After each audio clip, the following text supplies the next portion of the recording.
ପ୍ରେମ ପ୍ରେମ ବାସ୍ତବିକ ସବୁଠାରୁ ଶକ୍ତିଶାଳୀ। ଏହା ଆମ ସ୍ଥିତିକୁ ବହୁତ ଉପରକୁ ନେଇଯାଏ ଓ ମନକୁ ହାଲୁକା ଜ୍ୟୋତି ସ୍ୱରୂପ କରି ରଖେ।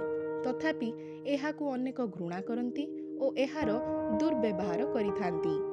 ଅନେକ ଅଧପତିତ ବା ତୁଚ୍ଛ ଜିନିଷକୁ ପ୍ରେମ ଆଖ୍ୟା ଦିଆଯାଏ। ବାସ୍ତବରେ ବର୍ତ୍ତମାନ ସଂସାରରେ ପ୍ରେମର ପ୍ରକୃତ ଓ ଯଥାର୍ଥ ନିର୍ଣ୍ଣୟ ଆବଶ୍ୟକ। ପ୍ରକୃତ ପ୍ରେମ ବିବେକ, ପାରସ୍ପରିକ ବିଶ୍ୱାସ ଓ ଆଦର ଉପରେ ଆଧାରିତ। ପ୍ରେମ ସମତାର ପ୍ରତୀକ, ଅର୍ଥାତ୍ ସ୍ୱୟଂ ପରମାତ୍ମା ଓ ନିଜ ସାଥିରେ ଥିବା ପାରସ୍ପରିକ ସାମଞ୍ଜସ୍ୟ। ପ୍ରେମ ହିଁ ନିଃସ୍ୱାର୍ଥ ପ୍ରେମ, ଉତ୍ତେଜନାପୂର୍ଣ୍ଣ ମାନସିକ ଭାବନା, କାଳ୍ପନିକ ବିଚାର ଓ ଖିଆଲ ମଧ୍ୟରେ ସୀମିତ ନୁହେଁ, ବରଂ ଚେତନାର ଊର୍ଦ୍ଧ୍ୱରେ ଏକ ଉତ୍କୃଷ୍ଟ ଅବସ୍ଥା। ପ୍ରେମର ଶରୀରର ସହିତ କିଛି ସମ୍ବନ୍ଧ ନାହିଁ। ପ୍ରେମ ଆତ୍ମନିବାସୀ।